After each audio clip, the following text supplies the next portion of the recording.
I love my aunt, who's in her 80s. I'd ask her, "Are you a gamer?" She said, "Of course I'm not a gamer." "Do you play Candy Crush?" Yeah, I'm on level 3,802.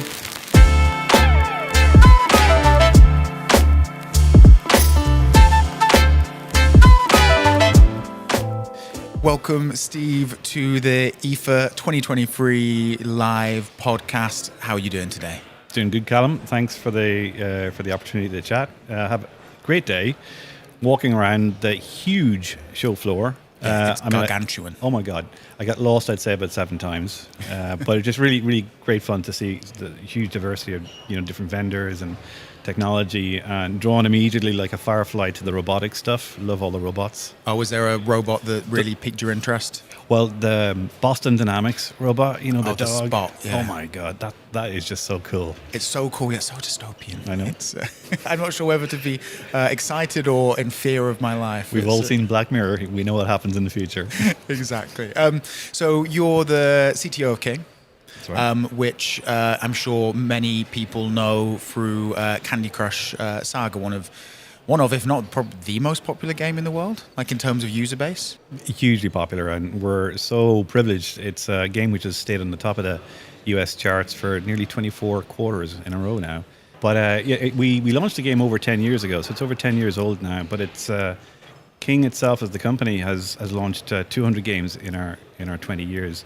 But this is certainly our most popular one. We do have other great games, Candy Crush Soda, Farm, Pet, but Candy Crush Saga is the one that we're known for mostly. So how have you seen the gaming market evolve in that time in your industry? What's the evolution been in the broadest strokes possible? Because, of course, it's a little bit asking, like, what's happened with computers? Well, some things have happened.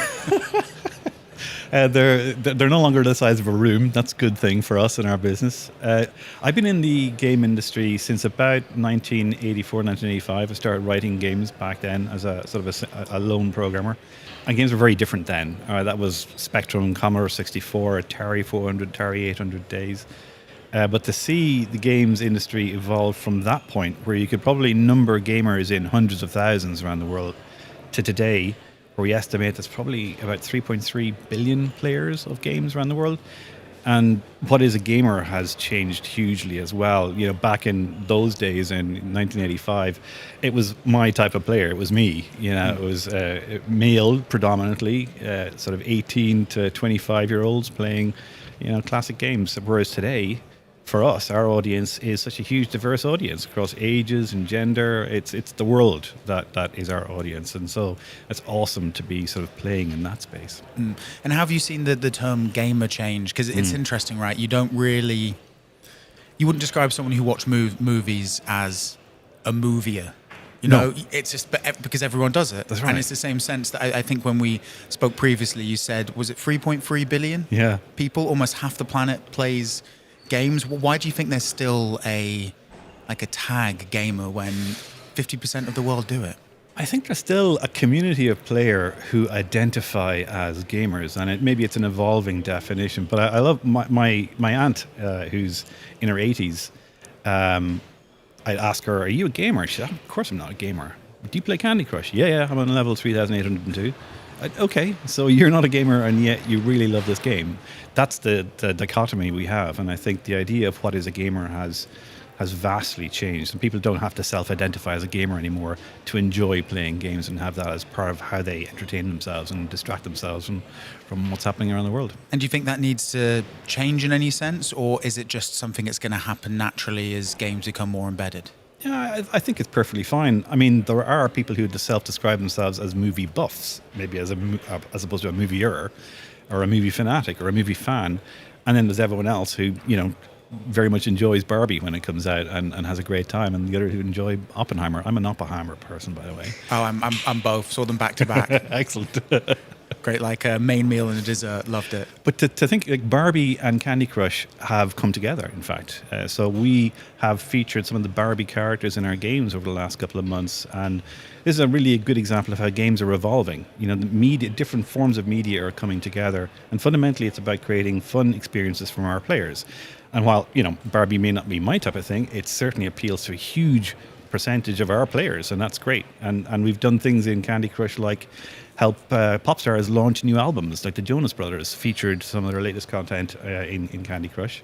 And Megan Trainor also launched a video exclusively inside of Candy Crush. So that idea of what is a game is also changing as well as what is a gamer. So it's almost becoming a sense of just entertainment, pure and simple, as opposed to being a straight game. I think that's the power of computer games, to use maybe an older term now. It has a high degree of mutability. All right, you think about a movie and a book, an album.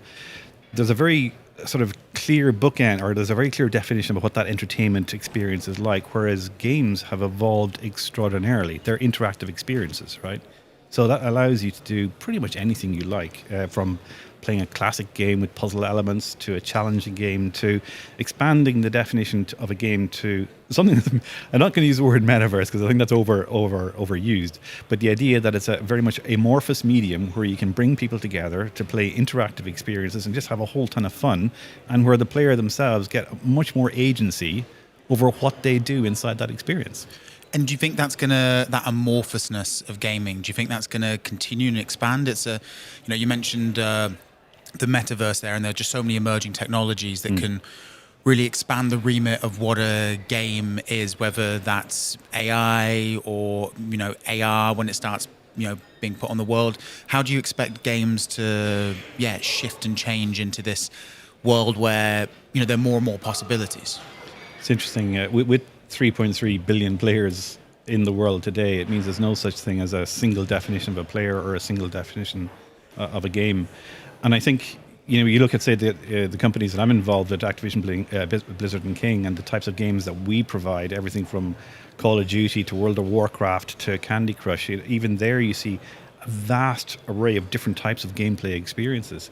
I think that's every year a new generation of game players sort of enter the market, essentially, or are born, to use a more human expression.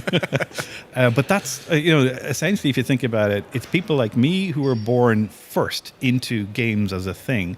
Now everyone who's born is born into a world with games. And so that's just creating more and more opportunity every year to think about different things that could be described as a game and a different sort of experience. And if you think about AI and the different experiences we can bring to bear, I think AI, and we might move on to that topic at some point because everyone's talking about it. All roads lead to AI really seems to be the 2023 modem that we're living in. It's good. I don't know. There's going to be some word that'll end up in the Oxford English Dictionary next year that wasn't in our lexicon this year. But I think that's one technology that's shaping the future of games, in a sense. It's opening up a whole new avenue of what games might be. Games that maybe react to us as a player in a much more meaningful way. No idea what that means, but I'm really excited to explore it. Yeah, it sounds like an incredible world where you're able to use that technology to expand the remit, and really push the boundaries of when, it's a ridiculous question, but an interesting one in itself is like, when is a game a game? Right, that's right. That's exactly it. I mean, you could argue a game like Flappy Bird that was a very big success a couple of years ago, you might recall it. It was the simplest form of game possible. Just press a space bar and you move up and you try and keep your bird not hitting the pillars. Hugely successful, hugely entertaining. I have no idea why. But then you look at, say, something like a lovely piece of research was done last year, and we discussed this actually on the panel from a team in Stanford called Smallville. And, most of the listeners probably have heard of ChatGPT at this point. If you haven't, then I suggest you take your head out of the book that you're reading. But ChatGPT is a language model that allows you to have a conversation that's, let's say, super realistic. But what they've done is they've connected a version of ChatGPT to all the non-player characters, all the AI characters in a game, and set them off to see what would that world evolve into, and becomes like an experimental playpen. And then if you think about inserting a player into that, so now you're in a world where all the other non-play characters are realistic. They have conversations, they have agency, they have a history, they have a personality in a sense. Now, that's a bit in the future, but that idea is really compelling. And then the challenge for us as game developers is, how do we tell a story in that world? What happens if you can kill those characters that have grown into fully formed people with experiences molded by them? What's the moral quandary? I like to think about it where we haven't tipped into that, where we're dealing with things that are just pieces of technology that we fully understand the limits of. what you're touching on there is probably a wider question around sentience and intelligence, and what is sentience, what is intelligence. And what's absolutely mind-blowing for me is that that's actually now a serious conversation. Yeah. It's a serious conversation. It's challenging. These technologies are challenging our definition of intelligence, to the point where all the definitions that we have of intelligence and sentience are falling down, because these systems are essentially breaking those tests.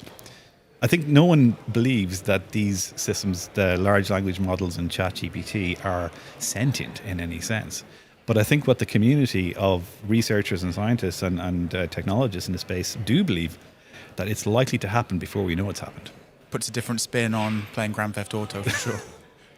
I think it's probably not in games that we'll find that this is challenged first, to be honest. Yeah, and what would your ideal be for 20 years' time? You're booting up whatever games console, or starting the chip in your head that inputs you into a world. What would your ideal gaming world look like in that time?